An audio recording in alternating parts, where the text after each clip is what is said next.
Welcome to the podcast. Welcome to the podcast. I We hope didn't that have was. we didn't have intro music today, so that's what you're treated with. Thanks, Riverside. Yeah. Big fans. Gentlemen, good Welcome seeing back. you. It's been a Good, minute. good Yeah, seeing you what guys what as have we well. been up to, boys? Oh, been 2 guys, weeks. it's been hunting season here in Colorado all September. So that means your boys out in the woods, staring at elk, them staring at me, and not shooting anything. So here we are. Nothing too much for me. Same old, same old. Enjoying F1. Football season's back. That's another good one. Yeah, Still in the basement, still putting lotion on the skin. I see. I was just about to say something about like how many bodies you got back there, man. You see them all. They're all behind me. You got like injection molding cooling in there as well. Like how you keeping them things cold, or is it just like stinky? No, actually, just off camp, they're just hanging up and they're drying like it's a meat market. right. You gotta let That's it cure. creepy. Yeah. That's creepy. Hot This is start, off the- boys. Yeah, weird start. Sorry everyone who's not listening at home. Yeah, so I think, we've had a few races. This pod we're planning on talking about Azerbaijan and Singapore. Let's start off with the more recent one that was a little bit less exciting in Singapore. Lando, my boy, getting a win in pretty dominant fashion. I would say probably his best weekend in Formula One up to this point. Even Zandvoort, I don't think quite compared to the level of drive that he had. But if you did watch the race, few close calls. He had 20-some second lead, locked it up, almost put it in the wall.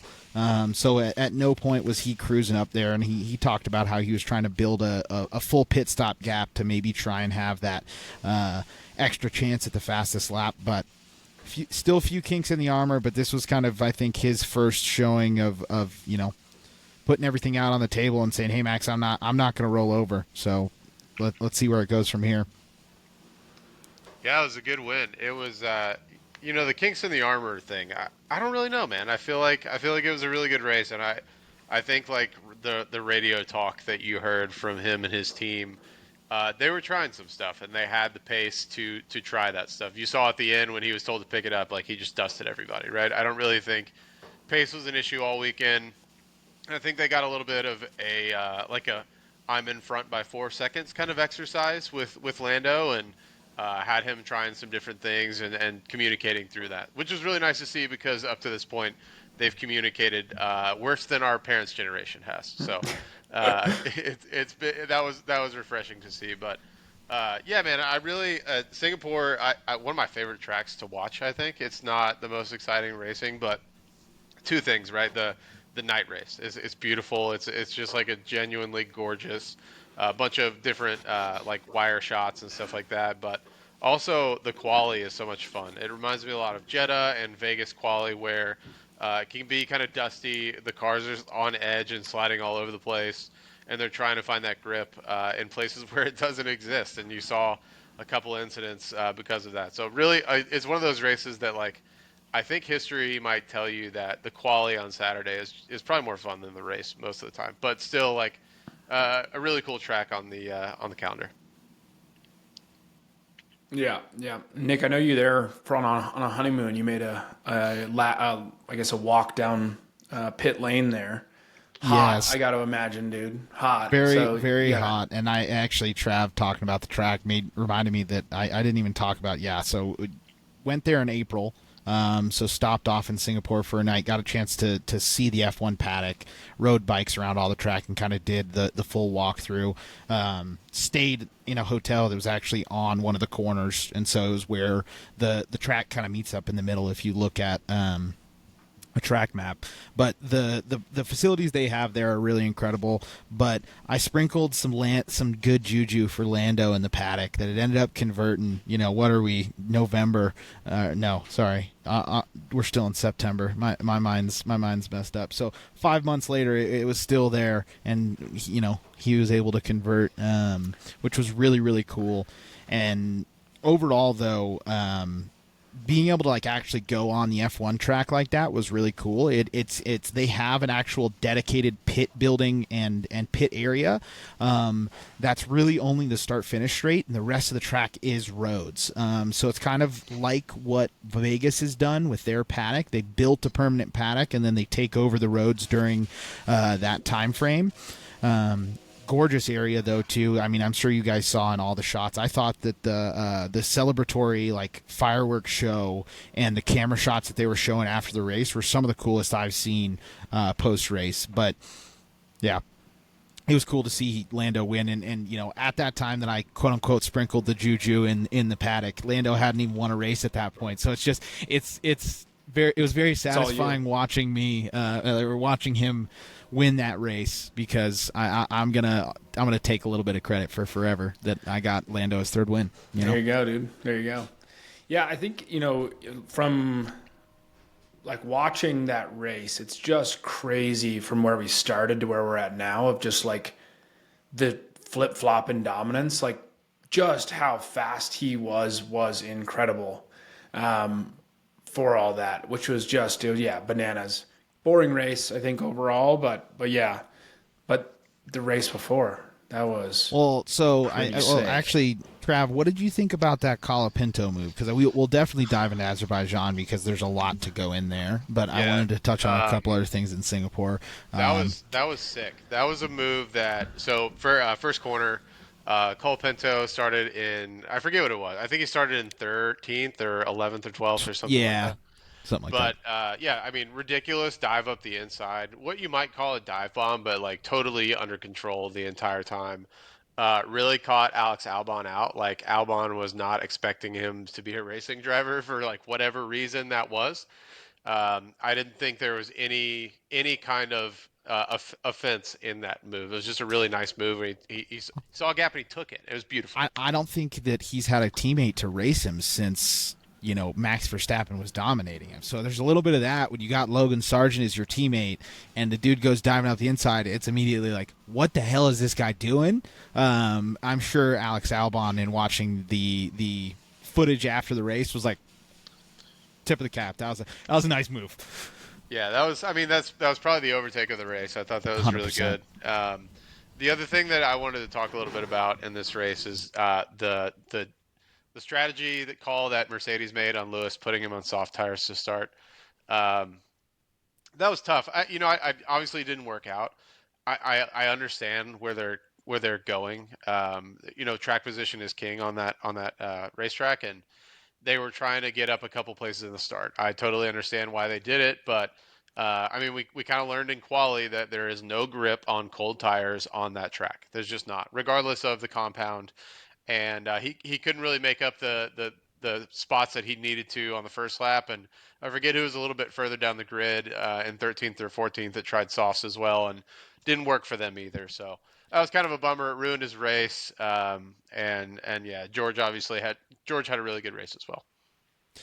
Yeah, and on that note, it was funny listening to those like the radio messages between Lewis and the team. I feel like Lewis should have been a little bit more prepared because he's sitting there bitching out the team for a good 15 laps about bringing him in too early. It's like, dude, we started you on softs, and it's not like you did not know what tires you're on. You knew you were going to have to stop short, and like ultimately, to your point, it was very clearly the wrong strategy call. But I didn't love the way that Lewis handled it, because it's like, you got to be prepared for that eventuality if you're going to be taking the risk to try and move up those positions early on the softs. If you're unable to do so and hold up the guys and they just walk away from you, like your strategy has then, gone to the not as effective one.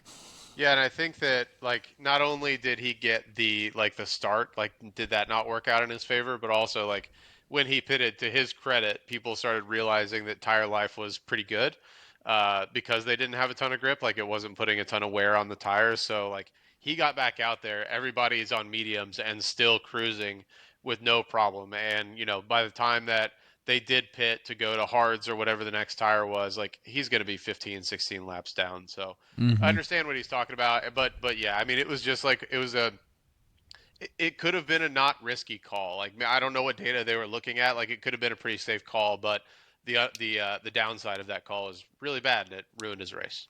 Mm-hmm. Only other thing I wanted to talk about on this race in terms of like that kind of what happened in the race was the cool down room, which was absolutely comedic gold.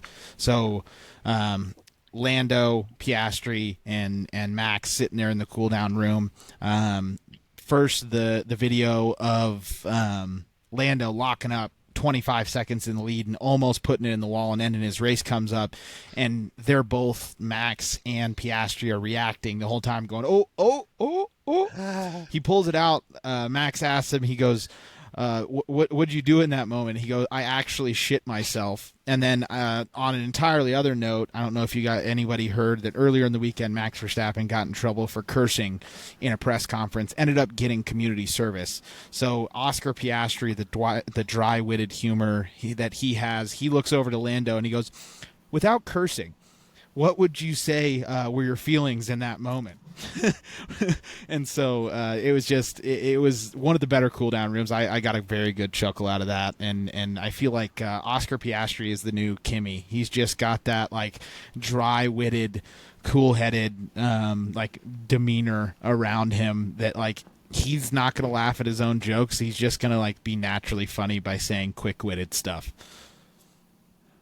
No, man, yeah, it's honestly, seeing him up there is great. Seeing Lando up there, still hate Max, so that's nothing new there. Him continuing to be whiny is what it is. But yeah, I think the racing's solid, and Piastri, I'm sure you guys has been talked about, but like the whole idea of like who's driver number one, I think we know right now. But man, next year it'll be really interesting.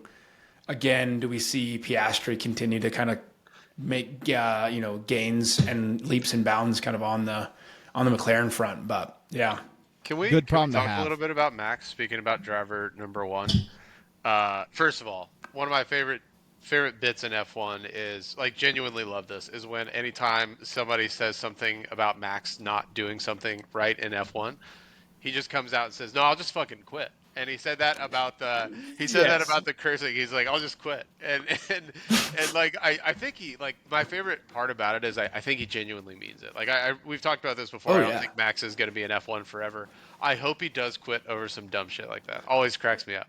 Yeah. But listen, Max I think is just gonna, like, again, phone it in like that, like very like Antonio Brown walk off after some weird mental breakdown situation, and they're like, "Oh, where's Max?" And then we'll just see him on like a Twitch stream or something for the rest of his career. Totally. Okay, so I do have some Max, some musings, if you will. So I think asking you guys the question, is Max the best driver on the grid? I think that both of you guys are going to say yes. Is that correct? Yeah, unfortunately. Okay, so Max has been awesome in pointy cars, right? He's always been great at that. The car's always been set up towards Max, very oversteery. He's driving an understeery car right now, and Checo seems to be catching him a little bit. So just something I've been chewing on a little bit with Max. You know, a lot of guys in F1 history drove different types of cars and did really well.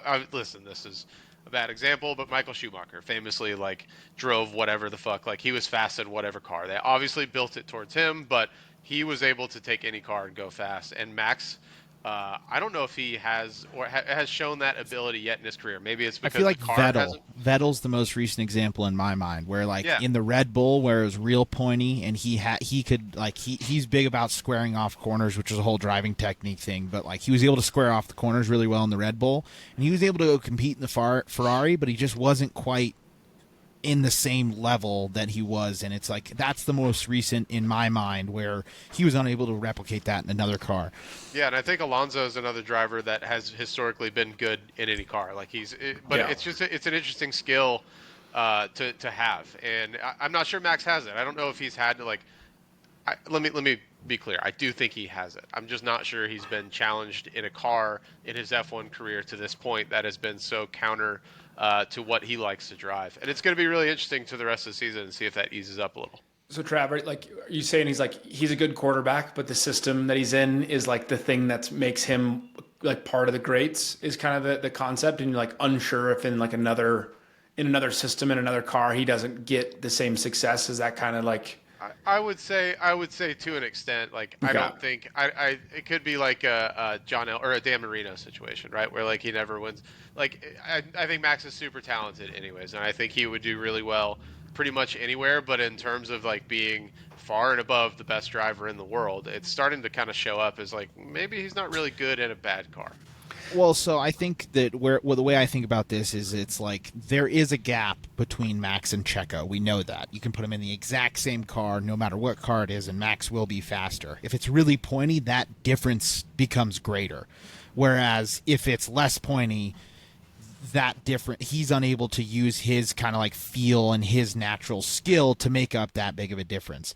The one rebuttal I'll give you to that, Travis, is overall sim racing and the different the very different series that he does within sim racing, I actually think makes him a very adaptable driver.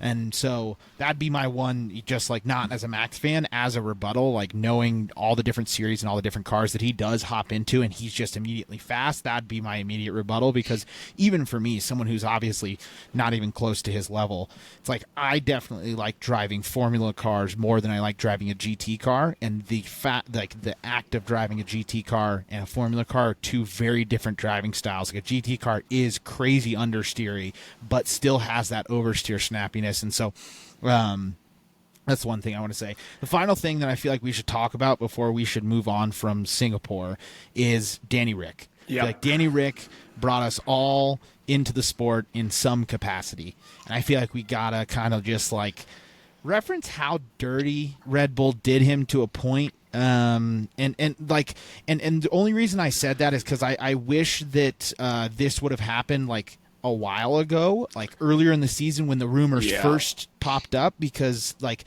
the way that he went out without, even at this point, we're having this podcast and reporting this podcast without any official statement, yet we all know the dude's out. That's why I feel like they did him dirty.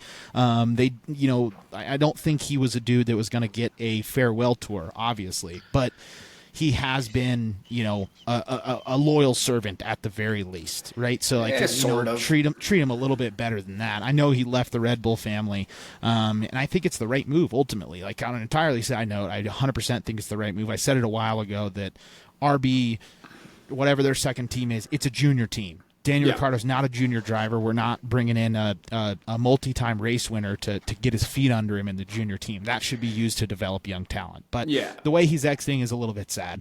No, like honestly, it feels like for me, it's like it's felt like a little bit like of a Brett Favre kind of like go away, come back, go away, and then like ungracefully get out of there. And like I wish both Danny and maybe his like whole staff would have just like maybe bowed out a little bit more gracefully rather than being kind of like the show pony driver for a little bit and then like into a car after some stuff, et cetera, et cetera.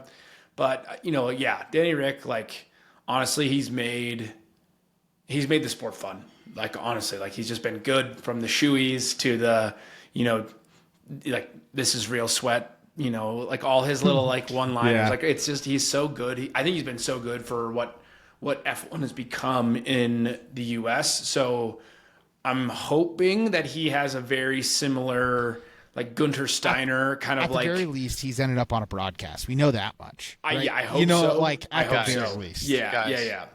There is an open wheel series out there.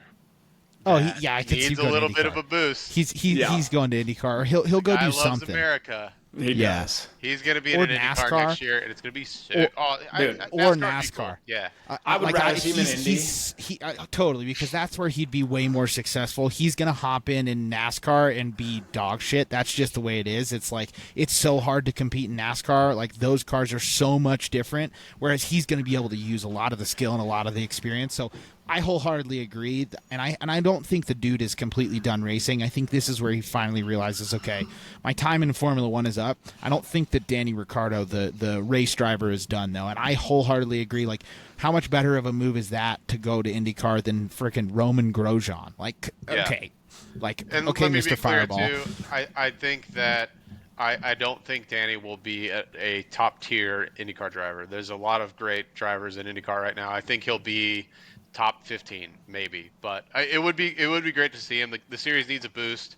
Dude loves America. I think he would generate a ton of interest for the sport, and I hope they pay him a fuck ton of money to go over there because you're right, Mike. He's done an awesome job for F1, and I could see the same thing going on. I mean, dude, my wife would watch races to see Danny Rick in IndyCar for sure. Yeah, 100%. And even like honestly, I think there it's always that like any professional sport, there's got to be a certain amount of like I don't know, just like a little bit of drive. And I'm not saying that Danny Rick feels like he's lost it, but I definitely feels like if he goes to IndyCar, I hope it reignites something. I do hope he has a good, good run. But at the same time, like because the guy's such a personality, like I do think there's like an iteration of Danny Rick that is on broadcasts, like who knows, like in a Top Gear like thing where we can start to see him more as like a social like ambassador for sport, like motorsports a bit more. Because I do, again, man, this guy is just the other thing that I awesome. think he's done, and like he was one of the first guys that really changed the wave, was like these F1 drivers grasping the limelight and building their own fanhood. So it's like he's going to still be huge with his own brand of Enchante. I think that's what it is. Enchante. But like, he's going to be a guy that goes and does YouTube content and stuff like that, where he's going to really connect with his fans, and he's still going to do that piece. In my mind, I think what he'll do is probably go do IndyCar. I think he might either end up circling back and becoming a pundit on F1 eventually, or he's a guy that then like goes and has his own game show, and like what you were kind of alluding to. It's like those are the two paths that I see for him post. He's going to do something, and he has such a personality and charisma that people will pay him a lot of money to do a lot of things. So yeah, the road's his oyster. I'd love to personally, like, great to see him in a seat like racing another car series. But I think like I don't know if I'm a advisor to Danny Rick, I was like stay close to F1, stay close to being, I would say, in front of the camera, and like while racing would be great, I don't know if it does, for his career. I don't know if getting in another seat in like an under series is as good as staying close to the F1 while he's so kind of world renowned. But anyways, Danny Rick. Much love to the guy. He is the homie. Maybe he keeps racing, but I think we all know where that's headed. It's lost in time for sure. Yeah. Let's talk Baku. Yes, let's. Checo. Yeah, absolute. What? Do we want to start there? Do we want to start with the actual race results? You can start wherever. I just like. No, so let's start with Checo. Listen. We talked about Max and Checo, the gap earlier. This is it. This is a great example. Checo had, by all accounts, first time in a long time. First time in a long time he's in front of Max the whole weekend. It wasn't even just like a fluke. It was practice, quali, race ahead of him the whole time. Yep, in a tight track, in an understeery car, like that's Checo. That's right up his alley. And the incident with him and Sainz at the end. It was a racing incident. Like yes. I don't think that there was anybody at fault there. But to have that kind of drive and put yourself literally like a redeeming drive for the team, like maybe saving your seat, putting yourself in a great position for the team, and then leaving that little space for a guy who's fighting for points and a championship still. Like it's just I just don't understand what you're thinking, making that space so small. I don't get that. And the onus is definitely on Checo for that incident. Yes. Overall, it's a racing incident, but like in that event, with Checo being the driver behind, they're ultimately what happened is they're both chasing the slipstream. That's what they're trying to do. I've gotten in wrecks exactly like this in sim racing, because if you're the front car, you can't see out your back left. You can't actually see where that guy is. There's clearly enough room left of the track for him, and they both end up chasing the slipstream, which then leads them to yeeting into the wall. And so more onus on Checo. But to your point, he had a golden opportunity to remind everyone who he was, but instead he reminded everyone who he was. Yeah. Well, I know we got Austin coming up, and I know we got Mexico City Grand Prix, which I'll be at, and hopefully I'll be singing the Checo praises with the rest of the folks there. But guys, before we leave Checo, like obviously leader currently in the Destructors Championship. Is he How really? Is that much? confirmed? Oh yeah, confirmed. He's like at $3 million or Pop something. up a screen share. Pop up Yeah. a screen share. You can Yeah, I show it think, to Here, us. I'll look for it, Mike. Keep talking. No, I think I got it here. Give me a second. Boom, bop. Brought Just to so you the by viewers Mostly can see it. F1. So yeah, 2024 we got. Oh, there you go. 4.5 million, followed by Sargent, Albon, Yuki, and Lance. So crazy. If you think about it, those are all like not Alex Albon, but I don't put him in the bottom tier. I don't necessarily put Yuki in the bottom tier, but the other three drivers, it's like Lance Stroll, not surprising. None of those are super shockers. Yeah, when dad owns a team. But here's my question. How much of his driving and cost of driving is hindering Red Bull to develop, to keep pace? Like, do you think how much do you think him crashing stuff is closing the gap, or like allowed McLaren to close the gap and not let them to take some money to spend on R&D and not just putting together a new chassis? I don't see that because like last year he wasn't necessarily putting it in the wall a shit ton, and ultimately last year's budget is what would have affected the right now development. So no, for next year I think that's a possibility because like it is budget cap, but like with the way the budget cap works, that pulls out of it. But it's like realistically you're not spending near as much money on development for this year's car as you are for next year's car optimally. Red Bull probably had to double back and do that, so maybe to a point, but I think overall you're kind of looking at about a year lag gap in terms of investment to actually getting that like development on track probably. So it's like more look at next year, like he's hindering them realistically for their development of their next car, not to mention they're probably scrambling to try and figure out what the hell's wrong with their car, not allowing them to develop their 2025 car as much as they'd like to, or their 26 car. Yeah. Well, he's hindering him in points for sure. He's got 4 races with 0 points, so that's not helping. No. I can't recall if all of those are his fault. But since he's Checo and he's a bad guy, we're gonna just pin it on him. It's his fault. He's a fucking loser. Drive better. Also, and what it's funny you say that though, Trav, because it's like when I think about that win that he got in Sakir going from last to first, right? And it's like he was about out of a seat then.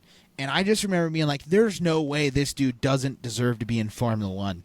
To have such a 180 in terms of public opinion. Like yes, he's being compared to Max Verstappen, which is a tough card to draw, but it's just like he's had enough of his own self-inflicted wounds time and time again that it's like, yes, you're losing to Max and you're shooting yourself in the foot. See, I think that's like, it's, for me, when I look at it, right? Because I was used to like, when I even could like kind of palate the idea of being a Red Bull fan, it was like, okay, well, I hate Max, so maybe I like Checo.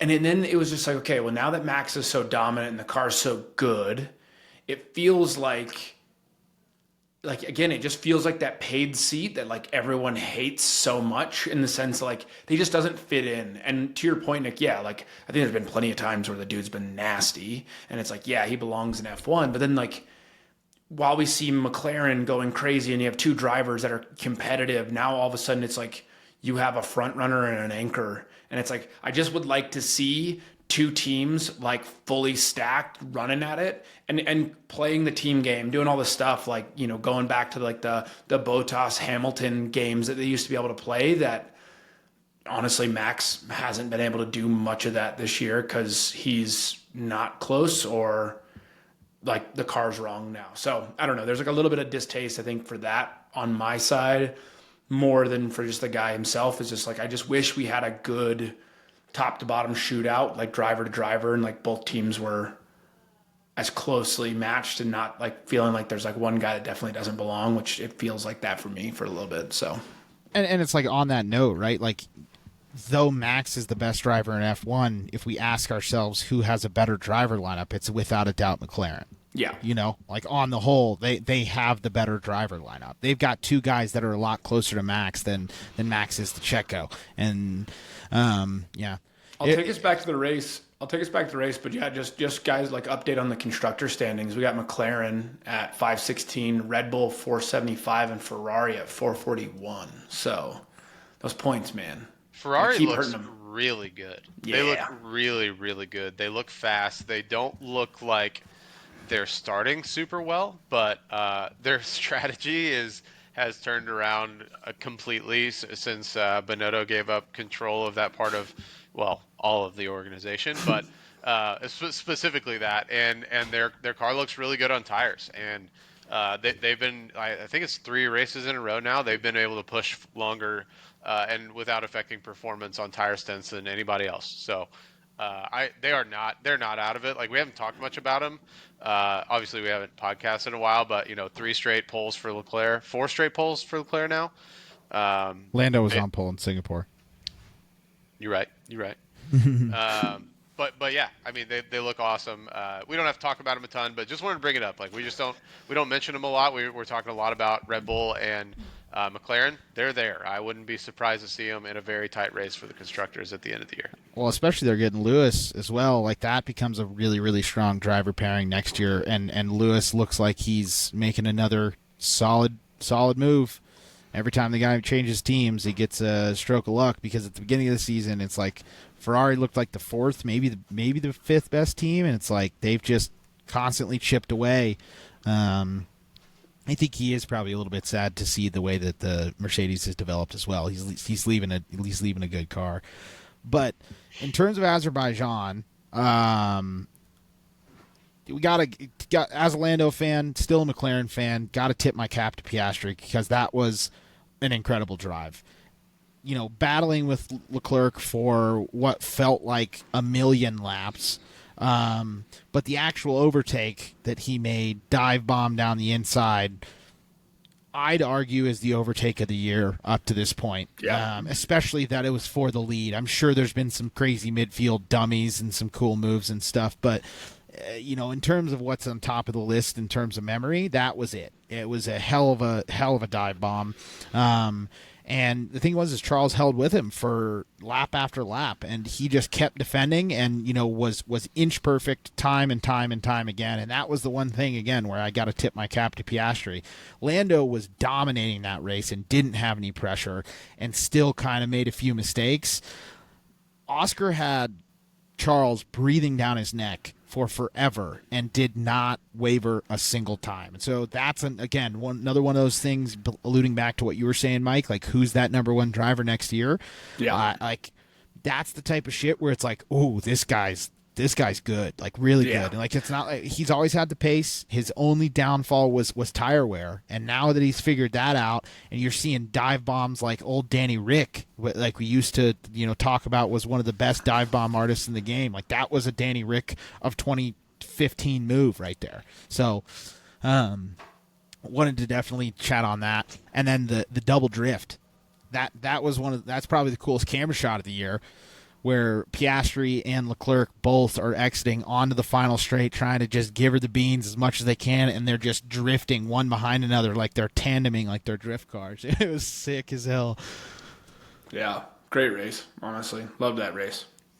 We're gonna have to start a segment with just called like Travis's old takes, where we go back a little bit and we pull out some of those. Piastri was really good. Williams is going to win a championship. Yes. All that stuff. I'm not saying I called it, but I called it. I legit think Piastri is a better driver. I think he's going to be better. On that note, I called I called Lawson in the car. I think our second Very podcast. Early. I was like, dude, yeah, you had your Antonelli call, Mike. You got to start throwing your predictions out there. I know. Where's Cole Pinto going to be next year? Where's Cole Pinto? I mean, the only seat open is the Sauber, and what is going to be Audi, and it's like he's throwing his name in the ring. It'll be interesting to see. He's done well, but I don't know if he's going to really be able to do enough to get that seat, because I think they probably, what I mean? It's a lot tougher spot to put a proper F1 rookie into, as opposed to Valtteri Bottas, which I think is kind of one of the other front runners. I'm sure there's a few names in the ring, but it's like Mick Schumacher. Mick Schumacher is a maybe, but it's like, we already saw Mick in a dog shit car and him trying to pull the absolute most out of it, and how well did that work out the first time too. So it's like that's where it's a lot tougher in my mind. If Audi's going to take themselves seriously, knowing they're going to be bad for a while, Colapinto's not going to be winning a championship for him. They know that. So it's like, let's get a guy who's probably going to be better on the whole as opposed to that. That would be my approach as the team principal of Audi. I think I'd go with an older, more experienced guy than trying to put a young guy in a shit car. Yeah, well, I think there's a couple things. So I would say if I am a late-stage driver at a mid-tier team, there's a lot of talent, like with Ollie, with Colapinto, with like a few of these other guys that are coming up that I think have gotten into cars, have driven well, that like if they could figure out the sponsorship money, they probably find themselves in a seat. But I think what you'll see, like we were just talking about, is like as a team principal, you'll pick up an older guy that is maybe not the best anymore, but he'll like keep the car on the track. He'll attract a little bit of sponsorship money. Like he'll do all the things. But man, yeah, I'd be nervous if like I wasn't performing as one of those like mid-tier drivers, because I think some of these guys in the wings are like good, and they have a really good shot of like the mid-season flip-flop like we're seeing with Liam Lawson, most likely. Not confirmed, probably going to happen. But Travis, it's going confirmed, back, is it confirmed? Confirmed? Dude, Danny Rick didn't leave the paddock till 1:30 in the morning after the race, and was like was hugging all the mechanics, was doing all kinds of shit. Like sat in the car, was crying after, like in the post race interview. The dude's gone, and he knew he was gone. He knew it was the last time he was driving an F1 car. He wouldn't have done that. No, still not confirmed. Holding out hope that I see one more shoe. But yeah, no, I think you're like, there's plenty of good drivers there. Travis, back to your Williams thing though. Williams, they got the investor money. They got a couple pretty solid drivers. The car's getting better. Like, I'm bullish. Like, I'm still very like, if I'm Vegas and I'm having to set a line on that, it's getting not as crazy as it used to be. For whatever reason, they've definitely started to look good. Yeah, DraftKings won't let me do a 2027 Williams Championship futures bet for whatever reason. I can't believe that's not. You got to go to Vegas for that. Find a bookie on Reddit. If any of our 7 followers, it will take a Travis $1,000 to win $100,000 Williams 2027. He's in. There you go. Done deal. Cool. Well, yeah, we got a little bit of a break. Then headed to Austin. Then Mexico City. What else, boys? I guess what are we looking for? We got a little bit of break now. Yeah. I mean, I'm looking forward to seeing if Red Bull has any car development late season. I think that's the only thing that's going to, I think, really change the trajectory of the season. I think if they don't, they could end up slipping to third in the championship by the end of the year. Would be a shame if that really happened, but hoping that they can pick it up. And yeah, I'm looking forward to seeing McLaren win a championship this year. I'm really pulling for it. I'd love to. What do you guys think the odds are? What is it? It's like now Lando can win every race, and if Max finishes second in every race, he still wins. Yeah. And so like, yeah, the Danny, we missed it, but like the Danny Rick fastest lap that he took to set the record, sick, but it also kind of hindered the old Lando kind of, again, being able to chase some stuff there. Well, I mean, and he's driving for the second Red Bull team. Listen, right? I get it. So it's a super gray area. To be honest, I don't think that was necessarily foul play. No. I think that was the only level of giving Danny Rick a send-off that they were willing to give. So Totally. That's kind of the way that I'm gonna look through my rose-tinted glasses and decide to look at it. Is there realistically maybe some foul play there? And especially if I feel like Red Bull's kind of chalked up the constructors at this point, and they're just hoping to have Max keep his drivers. If there was a proper constructors championship fight there, I think that there may be more of a conversation there, and I think there obviously still is. I just don't think it's super realistic. So I'm going to decide to look at it through the rose-tinted glasses, and that's the only positive thing that Red Bull and RB did to give Danny Rick a send-off was like, all right, Now we're going to slap you on softs for the last lap. We're going to let you push it to the absolute limit. If you put it in the wall, we don't give a shit. Send Yeah. it. Yeah. And no better way to go out of an F1 car, right? Better than having a set of tired hards on it, and you're just limping to the end, just trying not to spin. Whereas like Danny Rick's getting that one last taste of feeling a Formula One car on the absolute And limit, setting a awesome. or a track record. He set a I track didn't record, realize which is that he great. set Yeah. the track record. Yeah. Oh, Set the track record as well. So That's awesome. maybe we'll continue to see him in the record books. But yeah, Trav, I guess outside F1. Yeah, I mean, we'll do our American Motorsports Minute. Just a couple quick things. Alex Palou won the regular season IndyCar Championship. It's his third in 4 years. I don't think this really changed anything for him, but he is one of the best drivers in the world. He's unbelievable. Chip Ganassi does a great job giving him a good car, but the guy just consistently stays in front and drives away from people when he has that opportunity, and is awesome on tires. So he beat a couple really, really strong looking teams and people this year. So just big Alex Palou shout out. He's so much fun to watch. He's not the most aggressive, overly pushy, not the most like standout driver. He's Oscar Piastri. He's just going to get out front. He's going to drive away, and he's not going to make mistakes, and he's a blast. So shout out to Palou. And then last thing, Kyle Larson doing Kyle Larson things at Bristol this past weekend. That's honestly like Dominated. One of the ways Mike and I got to, He almost lapped like the whole field. yeah, yeah. It was he led Insane. 462 laps out of 500 laps at Bristol. That's the most ever by a Hendrick Motorsports driver, and Hendrick's one of the oldest teams in NASCAR. We're talking Jeff Gordon, Dale Jr., like some really, really great drivers there. And yeah, it was great. Bristol was fantastic.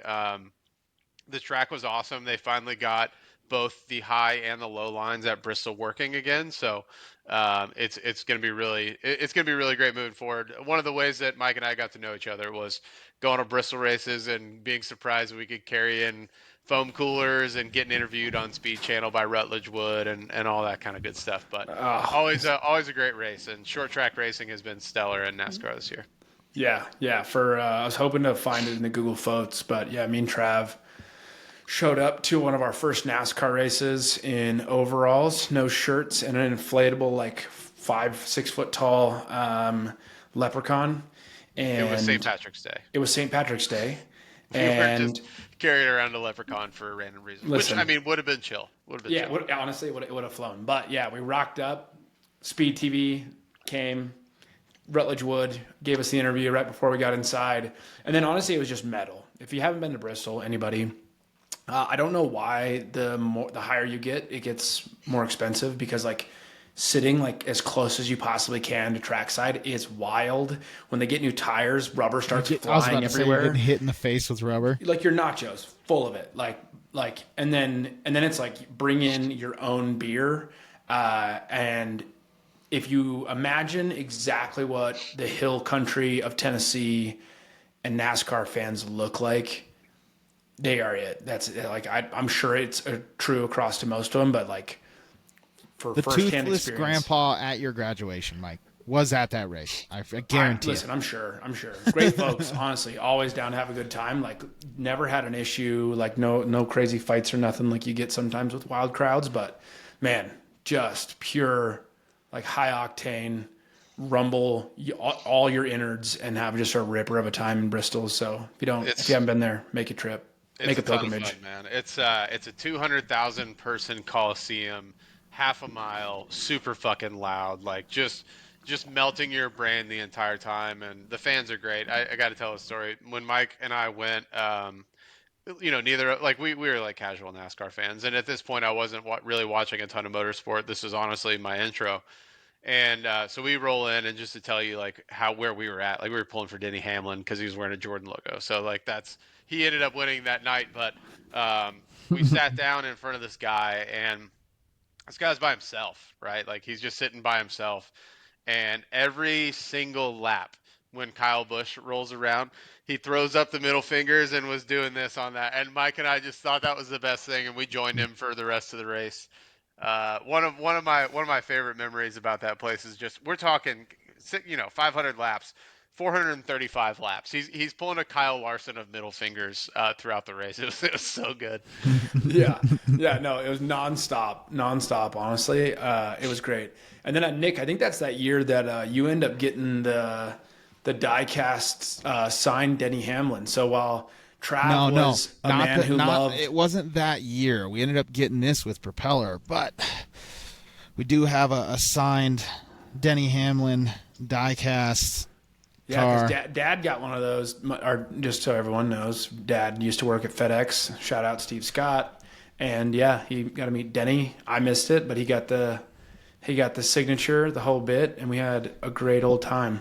And so that one actually, that one still lives with Mom and Dad, Mike. That one that I have is from Propeller, because we were such a big customer of FedEx that they ended up sending us this, and it was sitting on some random back shelf in Propeller.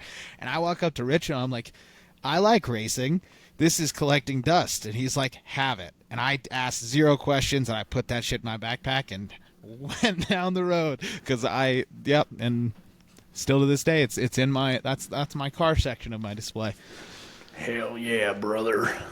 Raise hell and praise Dale. You know what I'm saying? Amen. Well, cool, guys. Yeah. Anything we're missing here? Good to be back.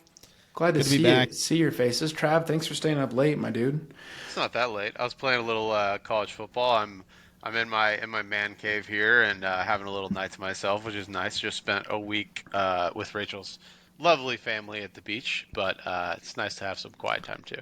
Nick, I think we said this. Nick was also, beaching it up. So you guys look nicely tanned or responsibly sunscreened. So, I'm a sunscreen guy and shade. I'm there for drinking beer. That's what a beach is for. Okay, last thing here. Just because I love a good old fashioned Lego. Apparently, every team in F1 will now be getting their own Legos. Oh, that's awesome.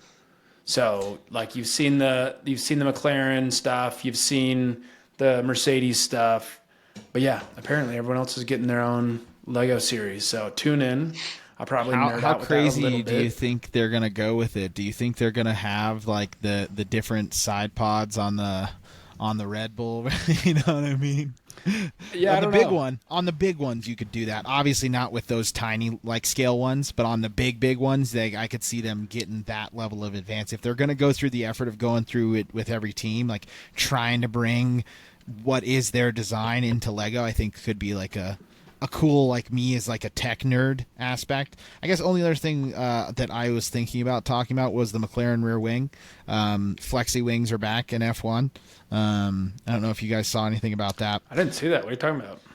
I know they're running like a high wing configuration at the last race, but I didn't realize it was flexi this was stuff. at Azerbaijan, and so essentially, right, so if this is your rear wing, you've got your main plane, and then you've got your DRS flap that goes like that. So essentially, at the very tips of this plane, at high speed, it was starting to lift, like kind of like that. If this is one of the corners, it would start to lift and deflect in the wind, and essentially was creating a little mini DRS. And so I think the F1 came in, or the FIA came in and kind of like sniffed out that. But that's just, shows you there's always going to be that constant development in Formula One and people trying to bend the rules, and that's what is annoying a little bit because that's what brings the politics into it, but that's what makes this sport so fun, is like it's full of cheaters. It's like an arms race. Listen, literally, that's what it is. You're cheating until you get caught. You're trying to not cheat so bad that you get Ferrari screwed, like they did. But it's like everybody's got shit on their car that they don't know whether it's quite legal or not, and they're going to keep that into themselves until they're asked. Amen. And guess what? It's seemingly hard to like peel back, a bunch of wins. So it's one of those things. It's like get away with it for a while until you get your hand slapped, and then figure it out from there. But yeah, it's no one's asked to bring a knife to a knife fight in F1, right? Everyone's arming up with all kinds of crazy stuff, which is sweet. So yeah.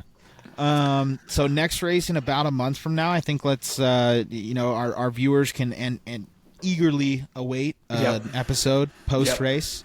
And God forbid if there's anybody that comments on this video, let us know if you want a pre-race pod. Yeah, well, listen, how about we this? can start having some shorter bite-sized things where we throw some crazy predictions and we go into the weekend with some predictions, and then we kind of like evaluate what we did post-race.